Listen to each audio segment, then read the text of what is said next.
Hello everyone. So as in the previous video I showed you one URDF file for 6 degree of freedom robot. So in this video I am going to explain the code of the Zacro file of the 6 degree of freedom manipulator. So you can see that this is a normal XML file and version is .urdf.zacro file. So this is the basic SOP you have to do while defining any URDF file. So this is the robot name and these are some XML version and Zacro versions. After that I have defined two colors here. Like the colors you want to use for your robot you can define here, and these are the RGB values for that. After that, this is the important thing. This is the base link. So this is actually the fixed link, that is the global coordinate system. So this is one of the most important part for any URDF file. So before going further, I want to tell you that I have made this URDF file just for demonstration purpose, because solving the kinematics of this type of robot is a bit difficult when you go to 6 degree of freedom robots. So just to give you a glimpse how to make a URDF, I have made this easy robot with some links. So this is joint 0. So this joint is a fixed joint. You can see that the origin is at 0. So this is the origin of my joint. This is this one joint here. So this is the origin of the joint, and this is the RPY, roll pitio angle. So that is also 0. So whenever you define a joint, so this is the parent link and this is the child link. So basically if this is a fixed joint, then it is not much important to define all these things, but when it is a revolute or prismatic, some this kind of joint, then this parent and child are very important. If you don't assign this, then it will throw error. Then this is my axis XYZ. So you can see that I have put 0 0 0 here because this is a fixed joint. So I will show you later that it will change when your joint is revolute or when it is rotating joint. Now I have this link for link 0 L0. So this is this base link basically. So I have defined the origin of this link. So during defining a link, we have some inertial part, and then we have visual part, and then we have collision parts. So in the inertial parts, I will define what are the inertia of my robot, like what is the mass of my robot, where are the inertia of my robot. So in this video, basically, as we are dealing with kinematics, so I'm not taking into account the inertia of the robot basically. So we will just skip this part, but I have used some placeholders for the values. So this is not the actual values. I have defined some values for this. So that will not affect the kinematics of the robot. But when we move to the dynamics in later videos, then I will discuss that more. But just to show you that this is one part while defining a URDF, I have defined it. Then one collision part is also there that we will also define in later videos, but that is not necessary one, because when it is important, then I will tell you. So for this video, this visual part is important. Visually, how visually our link will show here. So this is geometry. In visual we have this geometry. Then in this geometry I am using cylinder, or we can use box, something like that. So these are the radius and length. These are two parameters of my cylinder. And then I have defined the origin and again roll pitio. So again the origin is 0 0 0 and this is the roll pitio. And by default this origin is at the center of this link. As you can see here that it is coming at center. Then what we have defined, first joint, that is J1. So this joint J1 is also at origin. And one more thing important, like this all values of the origin, like if I have defined a joint J0, so after defining the joint J0, these values are with respect to this joint. This is important. And once I have defined my joint J1, so these values of this joint J1 are also with respect to joint 0. But once I have defined this joint 1, then after that link 1 values origin and RPY will be with respect to joint 1. So this is important, just take care of this. So now my origin, RPY, all of these things are with respect to joint 0 here. So now XYZ is 0 and RPY is also 0. Parent link is L0, that is this, and the child link is L1. Now axis, this is important in this case. Now axis is 0 0 1. 1 means my robot will rotate about Z axis. So according to my convention, I am taking that my robot will always revolute with respect to Z axis. This is my convention. You can take yours also. So what I will do, I will assign the joints in such a way that my robot is always rotating with respect to Z axis. So that is my convention. So now you can see if I rotate joint 1, this is joint 1. So you can see it is rotating with respect to J0 here. So it is rotating like this. So these are the limits. So this is the lower limit like minus 2 pi and 2 pi.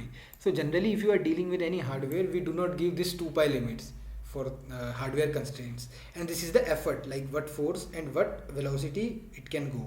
So while dealing with, in the future videos we will also do the forward inverse kinematics. So at that time like I will use these things, and when I will do the dynamics of the robot, then I will use this effort part. Now same link 1. Now origin of the link 1 will be with respect to joint 1. So with respect to joint 1, where is my link 1? But this is the inertial part. We have to go to visual part. So this is my visual part, and this is my cylinder radius, means radius of my link, and this is the length of my link. And the origin of my link I have taken at 0.1 because by default the origin is at center. So but I have to move the link. For example, if I am talking this link, the origin by default will take at this center. So this, if I will not provide the origin as 0.1, so this link will move here below. You understood na? Like in center the origin is defined. So visually I have to move the robot by half of its length so that it will show like this. So just try to do this 0. Then I will also share this code. So try to move this 0. Then you will see how that is changing. And again, okay, so this is a sphere to create a curved joint. So what I have done is basically to create some curvature. You can see at joints we have this curvature.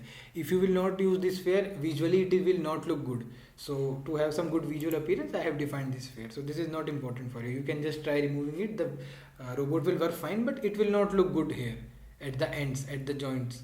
So to like have a good visual appearance, I have defined that. Now we have a dummy joint. What is dummy joint? So actually all the joints are not rotating. If you see, I have rotated joint 1, then joint 2 is here, but joint 1 is here. So this joint is a dummy joint. This is not rotating. J1 is rotating like this and J2 is rotating like this, but this J2 joint is not rotating because that is a dummy joint. So I have just defined a dummy joint, and whenever you are defining like this fixed joint, then that axis part you don't have to consider. Then my link 2, then I have defined my link 2. Similarly the same way. So just you have to define here the length and half of the length, just see here. Now I have also defined RPY. RPY is that this joint is rotated at an angle of pi by 2, 90 degree with respect to this joint, previous joint, dummy joint, because this link is the child link of this joint, you can see. So this is the child of this J dummy, so it will rotate according to this J dummy. So according to this J dummy, this link is rotated at 90 degree. You can see that this, if you not rotate this at 90 degree, this will be straight up like this. So this green is my y axis, so I have rotated this 90 degree with respect to y. So this has come like this. And then like if you will not move it by 0.125, then this will be here like this. So what I have done, I have moved it in x-axis by 0.125. The x-axis is my red one, green is my y1, and blue is my z-axis. So again I have created this sphere. Then coming to joint 2. For joint 2 I have defined a limit of minus pi by 2 and plus pi by 2. Rotation is again with respect to z-axis as always. Origin 0.25, and again my joint is rotated by pi by 2, so that my axis of rotation is always z-axis. If you are taking like rotation of axis is y-axis, then you will not define to rotate this. According to my convention, you can see that now this joint, this blue is z, so this is rotating with respect to z-axis. You can see that clearly. Now again coming to link 3. Similarly, like if you go to visual, do not just ignore this inertial element for now. In the later videos we will discuss when we will go to dynamics. So just wait for those videos. So now I am coming to this, again coming to the visual link. Again you can see minus 0.15, I have moved it and rotated by 90 degree. So you can see that if you don't rotate, so it will come here, then you have to rotate it by 90 degree. So clearly you can see all those things like link 3. And minus 0.15 because this is 0.3 and x-axis is downwards.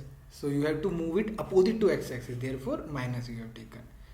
And again I have taken this sphere. So similarly, like you can take all the joints, then comes the joint 3. So see, like this is joint 3. So joint 3 parent is link 3 and child is link 4. So you can say child is link 4. So this is my link 4. Then this is my link 5, link 6, link 7 and link 8. So these are end effector links, last ones. Again we will do the centering. So this is my joint 3. Again this is the lower limit, upper limit of joint 3. So I have not rotated this joint, but I have translated this joint by 0.30 because the length of the parent link is 0.3. As you can see, the length of the parent link is 0.3. So I have to rotate this by 0.3. And this 0.3 is with respect to which joint? J2. Just remember this thing. This is not a global system. Here we have a local coordinate system. Like if I am defining the origin of joint 3, then it is always with respect to joint 2. For joint 2, it is with respect to just previous joint, the dummy joint I have used. So just take care of this. I am again and again telling you this thing. Now coming to link 4. So as I have already told you, this is link 3 and this is link 4. So now this is my joint 3. And I will show you, this is my joint 4. You can see joint 4 is here. So we have a dummy joint in between. So you can see that I have used the dummy joint. And always take care that any joint, the child and parent should not be same for any joint. And the name is also not same. Otherwise you will get some error. So this is my joint. Then comes my link 5. So link 5 is this one. So dummy joint is parent link is L4. This one is L4 and this one is L5. Then this is a joint. This is joint 5. You can see. Oh, sorry, joint 4, because that is a dummy joint. So now comes my joint 4. So joint 4 is this one. This one is my joint 4. Revolute joint, again you can see that I have moved it by 0.32 because of the length of this previous one. So because of the length of this, I have to move it in -x. You can see x is downwards and I am moving the joint upwards. So this is my joint 4. So by default, this is my previous joint. According to this, I am moving in x direction but in -1, and the length of the link is 0.32. So I have moved upwards by 0.32. So clearly we have reached here, that is joint 4. And RPY is not required because you can see there is no rotation between these two joints. Then comes my link 6. The link 6 is this one. Link 5 and link 6, this is link 5, this is link 6, this is joint 4. Now this is my link 6, as you can see, and you can take any length and radius, whatever you want. You can play with these values, but always remember then you have to change these values, these origins. Then you have to define these origin joint values or joint origin values. You have to define RPY, you have to define XY, that you have to according to the length you are taking. So just remember this thing. Or you can also do one thing in Zacro. So what is the difference between a URDF and a Zacro? In Zacro we can define properties. So you can define the Zacro properties as link length above only in the top, and then you can just use here below the placeholders for that, those variable values. And then if you change those values above, then it will automatically change. For example, if my link length, I know that it is 0.25 link length, so I will use a placeholder here also link length, and here link length by 2. So when I take the Zacro property name link length, I have changed the values, so these values will automatically change. So you don't have to change the values again and again, because this is the first video and I am just like telling you how to make a simple URDF Zacro file. So I have not used Zacro properties. So in the similar way you can make .urdf file also. Now my joint 5. So this is my joint 5. So for joint 5 is rotated 90 degree with respect to -90 degree with respect to y and 2 pi with respect to z. So just take care of this, and this is the simple translation. Then my end effector link LE will come. After that my joint 6 will come. Joint 6 is this one. Actually this one. This is the end effector, last one. So this is rotating like this. And then my last link, this one. This is the last link. This is 6 joint. This is LE. This one is I have taken LE, and this is LE1 last one, and this is J6. And you can also change these limits, lower limit of angle and upper limit of angles according to your convenience. But make sure in hardware, take into care the hardware constraints of the robot. And again the sphere. Here we have required a sphere. So this is the centering. So this is basically my URDF file. I will also share the GitHub link of my package, and just to show you how to structure the package. So this is, I have made a URDF tutorial package. This is my launch file. So what I have done, I have created mainly here we will require two nodes, robot state publisher and robot state publisher GUI node. So how it works is basically robot state publisher will give the robot description by reading the URDF. So this will read the URDF, as you can come here. So the parameters are robot description. So it will read the Zacro file, URDF file. This is my URDF path. And what so in basically I'm using ROS2. So in ROS2 launch file is written in .py, and this is generate launch description. So this is the common function we will use. So but when I will use this robot state publisher, this is a ROS2 package. You don't have to build this. So there is an executable robot state publisher in the package robot state publisher, and when this is executed, it will automatically read the URDF file and take the parameters robot description, and my joint state publisher will read this robot description, and then it will the joint state publisher GUI node, and it will give you this GUI window so that you can operate it from here. Then I have made this LD launch description here. So either here I have created a launch description, and I have add the action, these three actions. So RViz is also required, so I have used RViz 2 and then return LD. So this for this RViz 2 you will require a argument that will be a configuration file. As you can see here, I have defined the path of this configuration file. So this is here r.rviz robot. So this will, once you will launch this launch file, RViz will come. So just go here, if you just go, you have to go here and add the robot model. Once you add the robot model, just go to file and save config as, and save the config into your this config file and give path here. So when next time when you open this, so this robot will automatically show. Otherwise you have to every time add the robot model. This is my launch file, this is my URDF file, this is my CMake list. So basic things are required here, like install, find package, Zacro, URDF, robot state publisher I am using. This is my package.xml, this robot state publisher GUI. So you can also use this joint state publisher in spite of joint state publisher GUI. Then GUI will not come, only it will print 000 values to this. So if you want to see that how communication is working between these all, then you can use RQT graph.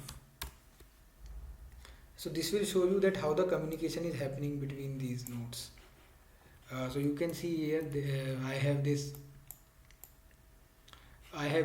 robot description. So this robot description, this robot state publisher, it is publishing to robot description, and this joint state publisher GUI is reading from this robot description topic and publishing joint states to joint states topic, and then it will converting these joint state to TF, and TF is now given to RViz, and there is a closed loop mechanism here. So RViz always takes this transformations TF. RViz want the transformations TF. If we get the transformations TF, then you can see the robot in RViz. So this robot state publisher is doing this. So this is important. This joint states topic is important whenever you want to control the robot. So like what I will do in the future videos, I will also use forward kinematics and inverse kinematics, and then we will move to trajectory control, path planning, motion planning. Then I will publish to this joint states topic only. So this is important. This is a topic, joint states topic, and these are nodes, robot state publisher node and all. So this is how you can make the URDF. So just I want to tell you only this one thing. And so what are the future plans? Basically now I will try to move to, in the next videos I will try to move to the DH parameters, modified DH parameters, and we will try to find out the DH parameters or modified DH parameters for our robot. So I can also make some changes in the robot. This is not I am going to use, I will see. Then we will perform the forward kinematics in the next video, and in the further videos we will do the inverse kinematics. Then as the inverse kinematic is done, then we will move to trajectory control, and then we can use some ROS2 controller managers. So there are various ROS2 controller managers like arm controller, position controllers, velocity controllers, effort controllers. So we will try all those things, and then if we are using effort control, then dynamics will also come into picture. And then in the future, like we will also try to model this in Gazebo. So that is not a big thing. You have to just import some Gazebo plugins. So that is not a big deal. So in Gazebo we can also use physics, dynamics, and also then we have to take care of dynamics of this robot also. So thank you for listening to the video. If you like the video, just subscribe to the channel and then wait for my next videos. Thank you. Goodbye.